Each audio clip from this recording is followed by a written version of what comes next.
जय श्री राधे। पूज्य श्री सद्गुरुदेव भगवान के चरणों में प्रणाम।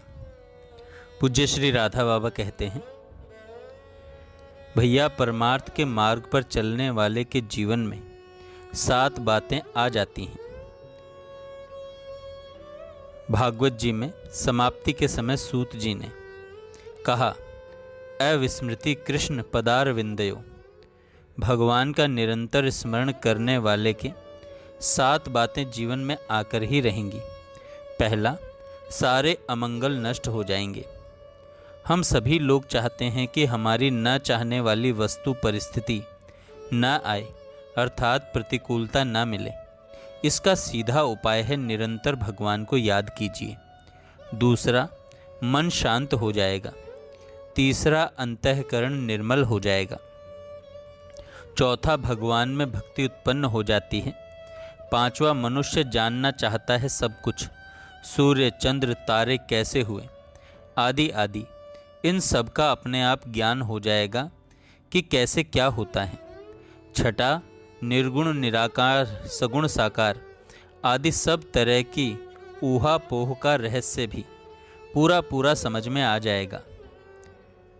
सातवां, अपने आप मन संसार की सारी परिस्थितियों से हट जाएगा एवं परमानंद के समुद्र में डूब जाएगा।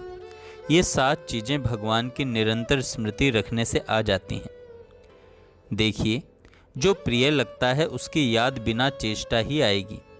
उसकी सब चीज़ें अच्छी लगेंगी। जीवन में व्यावहारिक ढंग से भगवान की ओर जाने की सोचें तो रास्ता जल्दी तय हो जाएगा। मन भगवान को जब तक पकड़ता नहीं तभी तक तरीका पूछने को मन करता है। हम लोग जीवन में सुनी हुई बातें उतारते नहीं हैं, नहीं तो जीवन में प्रश्नोत्तरी के लिए अवकाश ही नहीं रहे। भगवान सच्चाई देखते हैं। सच्चे मन से पुकारिए, फिर भगवान किसी भी उपाय से आ जाएंगे। सच्चे मन से पुकारने की ज़रूरत है। भगवान केवल सच्चा भाव देखते हैं। आप मन में एक कण भी सद्भाव आने से वे जान जाएंगे। आपके मन में एक कण भी सद्भाव आने से वे जान जाएंगे। मेरी कृपा तो इतनी ही है कि आप अपने पर कृपा करिए। आपको चलना पड़ेगा, केवल बातों से काम नहीं होगा। भगवान शिव के विषय में 2 शब्द। भगवान शंकर सबसे अधिक दया के रूप में हैं। वे दया के सागर हैं। उनकी प्रसन्नता इतनी जल्दी मिलती है कि मैं आपको क्या बताऊं। उनको रिझाने में बड़ी आसानी होती है। केवल जल और बिल्व पत्र चढ़ाकर आप उन्हें प्रसन्न कर सकते हैं। मेरे पर तो केवल प्रणाम करने से भगवान शंकर प्रसन्न हो गए। देखिए, आप लोगों के प्रत्येक के जीवन में ऐसी स्थिति ज़रूर आती होगी जिस समय कि आप लाचार हो जाते होंगे, अपने को निराश अनुभव करते होंगे।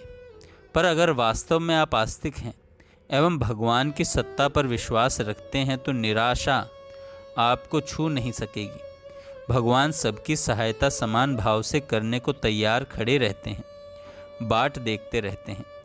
जगत की ऐसी कोई परिस्थिति नहीं आएगी कि आप भगवान की ओर देखें और निराश भी रह जाएं। आप भगवान को बुलावें और भगवान नहीं आवें, ऐसा हो ही नहीं सकता। जब आप ही कहते हैं कि भगवान करेंगे तो सही, पर किसी के द्वारा करेंगे, तब वे स्वयं कैसे आवें। नहीं तो भगवान कोई लूले लंगड़े थोड़े ही हैं कि उन्हें किसी माध्यम की ज़रूरत पड़े। पर आपकी नज़र ही जब किसी धनवान या डॉक्टर की तरफ जाती है, तब भगवान कैसे आएं। यदि भगवान पर विश्वास नहीं हुआ तो चाहे आप करोड़ों रुपया इकट्ठा कर लीजिए, जीवन व्यर्थ चला जाएगा। यदि मरते समय भगवान की स्मृति नहीं हुई तो फिर जीवन मरण का चक्कर चालू हो जाएगा। इसलिए एक ही बात कहनी है कि आप भगवान का पूरा विश्वास कर लीजिए, फिर देखिएगा कि वे कैसे आपकी बात सुनते हैं। भगवान ने कहा है कि जो मेरी आशा लिए बैठा है उसकी उपेक्षा मेरे द्वारा हो ही नहीं सकती।